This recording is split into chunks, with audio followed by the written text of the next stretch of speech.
नमस्कार। कभी सोचा है कि कैसे सिर्फ एक दिन मतलब सिर्फ 24 घंटे आने वाले कल की पूरी कहानी लिख सकते हैं? आज हम एक ऐसे ही दिन में गोता लगाने वाले हैं जिसकी हर एक सुर्खी अपने आप में एक बहुत बड़ा टर्निंग पॉइंट थी।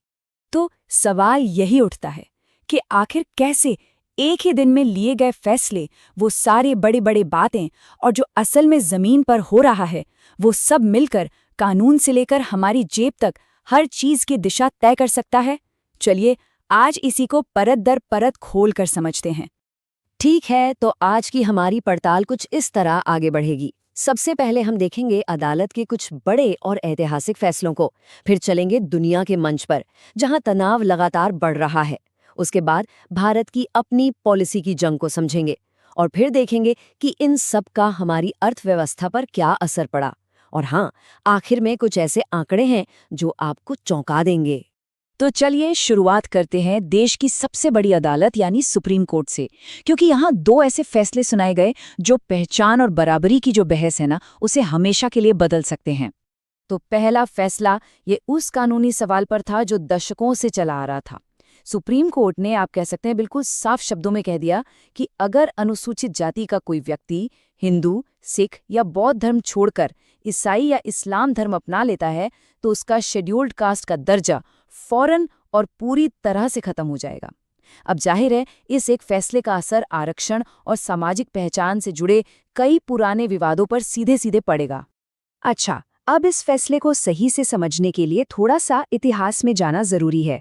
देखिए, जब 1950 में ये आदेश आया था तो शेड्यूल्ड कास्ट का दर्जा सिर्फ हिंदुओं को मिलता था। फिर वक्त के साथ बदलाव हुए, 1956 में सिखों को जोड़ा गया और फिर 1990 में बौद्ध धर्म अपनाने वालों को भी इसमें शामिल कर लिया गया। तो आज का जो ये फैसला है वो इसी लंबी बहस की एक और बहुत ही अहम कड़ी है। और सोचिए, उसी दिन कोर्ट से एक और जबरदस्त फैसला आता है। यह फैसला था सशस्त्र बलों में महिलाओं के परमानेंट कमीशन को लेकर। कोर्ट ने न सिर्फ इसका रास्ता साफ किया, बल्कि उस गहरी मानसिकता पर चोट की जो सालों से महिला अधिकारियों को बराबरी का मौका देने से रोक रही थी। कोर्ट के शब्द वाकई बहुत तीखे थे। उन्होंने इसे एक सिस्टमैटिक सोच कहा, मतलब एक ऐसी धारणा जो पूरे सिस्टम में बैठ गई थी और जिसने एक गैर बराबरी का माहौल बना रखा था। तो चलिए अब देश की अदालतों से बाहर निकलते हैं और दुनिया के मंच पर नजर डालते हैं। एक ऐसी दुनिया जहां एक तरफ तो मिसाइलें दग रही हैं और दूसरी तरफ डिप्लोमेसी के फोन घनघना रहे हैं। ये जो तस्वीरें हैं ना, ये आज की दुनिया के दोहरे तनाव को बिल्कुल एक फ्रेम में दिखा देती हैं।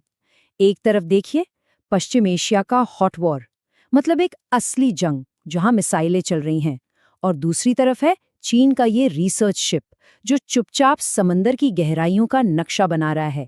ये एक शांत लड़ाई है, लेकिन कहीं ज्यादा लंबी और गहरी रणनीतिक लड़ाई का प्रतीक है। और इसी बढ़ते तनाव के बीच दुनिया के दो बड़े नेताओं के बीच फोन पर बात होती है, अमेरिकी राष्ट्रपति ट्रंप और प्रधानमंत्री मोदी। मुद्दा क्या था? हॉर्मुज स्ट्रेट यानी हॉर्मुज जलडमरू मध्य को खुला रखना। क्यों? क्योंकि दुनिया भर की एनर्जी सप्लाई का एक बहुत बड़ा हिस्सा यहीं से होकर गुजरता है। और ये बातचीत इसलिए भी बेहद जरूरी थी क्योंकि इसी संघर्ष में तब तक 6 भारतीयों की जान भी जा चुकी थी। लेकिन एक तरफ ये डिप्लोमेसी चल रही है तो दूसरी तरफ जमीनी हकीकत वो बिल्कुल विस्फोटक बनी हुई है। ईरान पर लगातार हवाई हमले हो रहे हैं और जवाब में तेहरान भी पश्चिम एशिया में अपने ठिकानों को निशाना बना रहा है।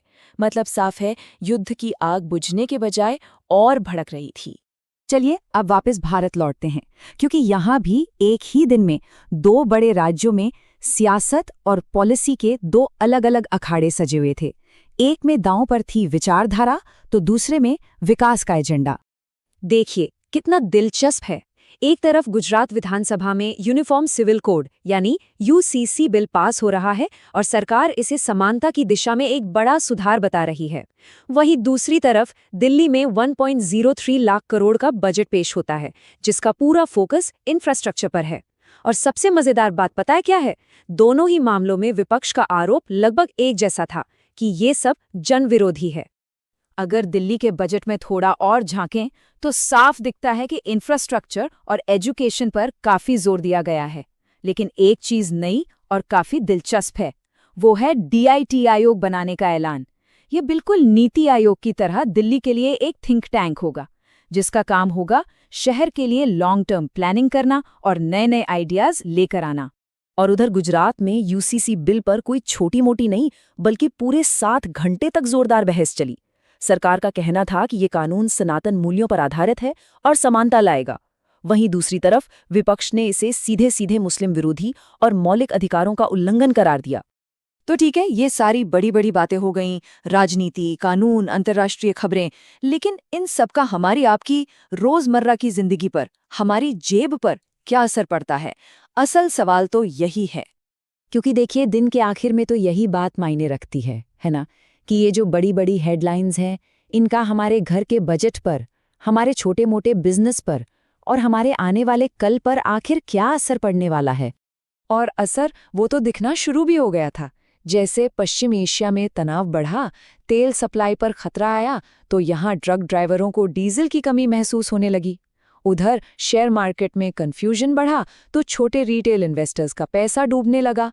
और तो और एसी बनाने वाली कंपनियों को ये डर सताने लगा कि इस जंग की वजह से उन्हें प्लास्टिक के कंपोनेंट्स मिलना मुश्किल हो जाएगा। मतलब असर हर तरफ था, हर लेवल पर। और अब आखिर में चलिए इस पूरे दिन को कुछ नंबरों के जरिए समेटते हैं। कहते हैं ना, कभी कभी सिर्फ एक आंकड़ा पूरी कहानी कह जाता है। पहला नंबर है 200 करोड़ रुपए। ये वो रकम है जो दिल्ली के बजट में रखी गई ताकि जो सिर के ऊपर बिजली के तारों का जाल है उसे जमीन के नीचे शिफ्ट किया जा सके। ये तार न सिर्फ खतरनाक होते हैं बल्कि शहर की खूबसूरती भी खराब करते हैं। तो ये शहर को मॉडर्न बनाने की एक बड़ी कोशिश है। अगला नंबर है 39,248।